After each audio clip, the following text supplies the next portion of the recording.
గత నెల 13న లగచర్ల కేసులో రైతులు అరెస్ట్ అయ్యారని లగచర్ల కేసు తరపు న్యాయవాదులు తెలిపారు. అరెస్ట్ అయినప్పటి నుంచి బెయిల్ కోసం కోర్టుల్లో పోరాడుతున్నామన్నారు.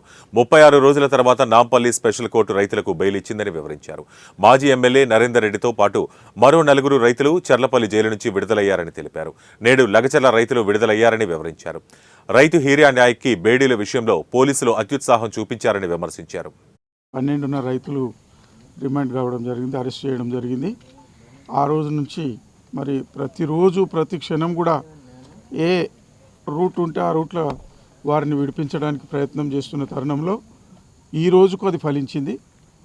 మరి ఎన్ని కోట్లు తిప్పి ఇక్కడి నుంచి డైరెక్ట్ జిల్లా కోర్టు అని వికారాబాద్ పోతే వికారాబాద్లో 4-5 డేట్లు ఇచ్చి మరి ఇది మా జ్యూరిడిక్షన్ కాదని చెప్పేసి ఇక్కడ పంపించడం జరిగింది. అందులో భాగంగానే నాంపల్లి స్పెషల్ కోర్టులో వేయడం జరిగింది. ఈరోజు బెయిల్ రావడం జరిగింది.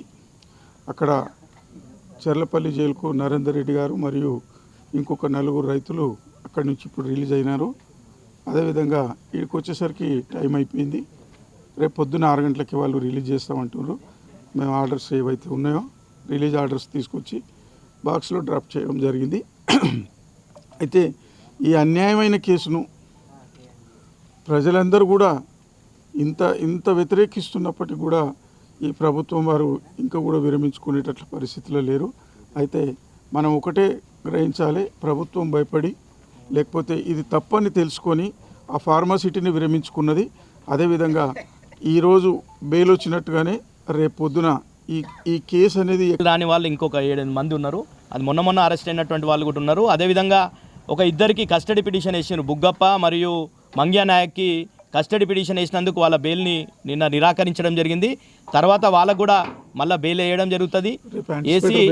అదేవిధంగా హైకోర్టులో కూడా ఇక్కడ అరెస్ట్ కాకుండా ఉండి వాళ్ళు చాలామంది ముఖ్యంగా ఏంటంటే ఆ లగచెర్ల గ్రామాలకు సంబంధించిన 5 గ్రామాలకు సంబంధించినటువంటి మగవాళ్ళు ఎవరు కూడా అక్కడ ఉండలేని పరిస్థితి ఈ ప్రభుత్వం రేవంత్ రెడ్డి ప్రభుత్వం కల్పించింది. అందరూ కూడా ఎక్కడెక్కడో దాచుకొని ఉండేటటువంటి పరిస్థితి. ఎవరు కనిపిస్తే వాళ్ళ పేర్లను ఇంక్లూడ్ చేస్తున్నారు.